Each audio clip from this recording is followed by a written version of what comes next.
So with all this fantastic hot weather, Keith, it's the same, I suppose, as last time with the greenhouse. Keep it ventilated, keep it cool. Yeah, definitely, and damping down as well, probably morning and afternoon. Just got to keep those temperatures down, which is, you know, after 6 months ago we were trying to keep them up, but this is what greenhouse gardening is about. I think most people at the moment will have the greenhouse full of tomatoes, possibly cucumbers and aubergines and peppers, and they're growing really well. You need to increase the feeding really at this time, because as you can see on our dwarf plant, you know, it's full of fruit, and that takes a lot of energy from the plant, so it needs to be fed perhaps 2 or even 3 times a week now, and it does make a big difference to the crop and makes it tastier. Go on, try one. Let's see now. Very good. So that's tomatoes. Also this time in the greenhouse, it's a chance to take some cuttings if you wish to do that for next year. So pelargoniums, osteospermums, felicias, fuchsias, they take cuttings now in August. There's enough time for them to root to produce a big enough plant that can survive the winter. But of course you still need to keep them in that greenhouse for the winter. They can't survive outside. But for next year you've got new plants, young plants that'll flower really well. We've touched on the greenhouse there, sampled a lovely tomato. We'll move on now to things with the lawn. I'm guessing that's sort of cutting again, really. Yeah, but in August you're not cutting. It's not like spring when it's very lush growth. So the growth has slowed down, even though we've had a bit of rain through July.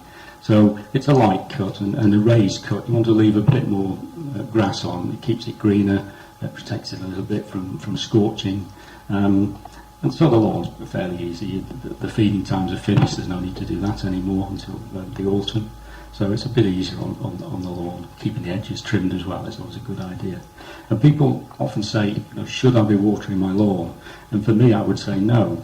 An established lawn doesn't really need watering. And if you start, you've got to water it every week with a lot of water. And for me, I'd leave the lawn alone. It might go a little bit brown in places, but when the rains come in September, it will green up again in a fortnight and you'll be back to a really nice lawn. But if you've sown a new lawn from seed, or you've laid a lawn with turf, then that does need watering through its first summer. A good watering once a week, much better than a little splashing around, you know, every day. You've got to have a good water, get it to the roots. That's where it and needs things to like, be. would you use things like sprinklers and that sort of thing on the lawn, like a freshly laid lawn? That would be ideal. Yeah, you need a sprinkler. You can't do it with a hose. You're going to blast out the new growth, and it's very uneven. It needs a sprinkler, and you need to leave it on for a couple of hours.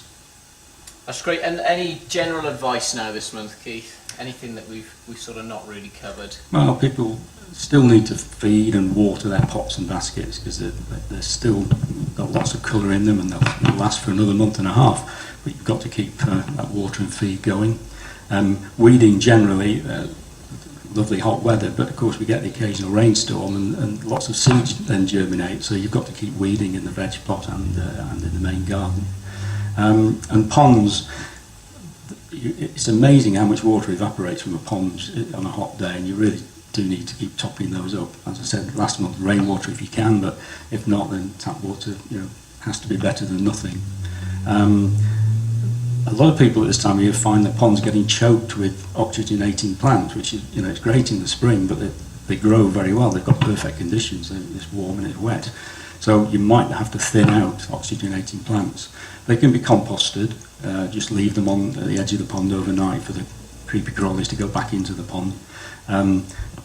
Other people who have started a pond will be very grateful for oxygenating plants at this time, but don't get rid of them in the wild. Don't get them into stream courses or ponds, because they're not native species, most of them, and they can upset the balance in our waterways. So don't dispose of them in the wild.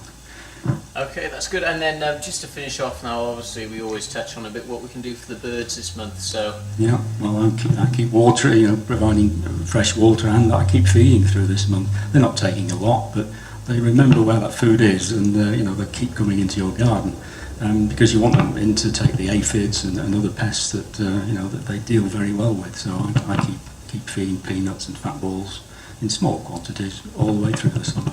And the important thing for the birds really is their little bird bath and somewhere for them to have a drink. It's vital, really, and in dry periods, that's often the only source of water for them, and you get great amusement at the bird bath. You know, it's, watching birds bathe and drink is really good. If you've got a pond, that's even better, of course.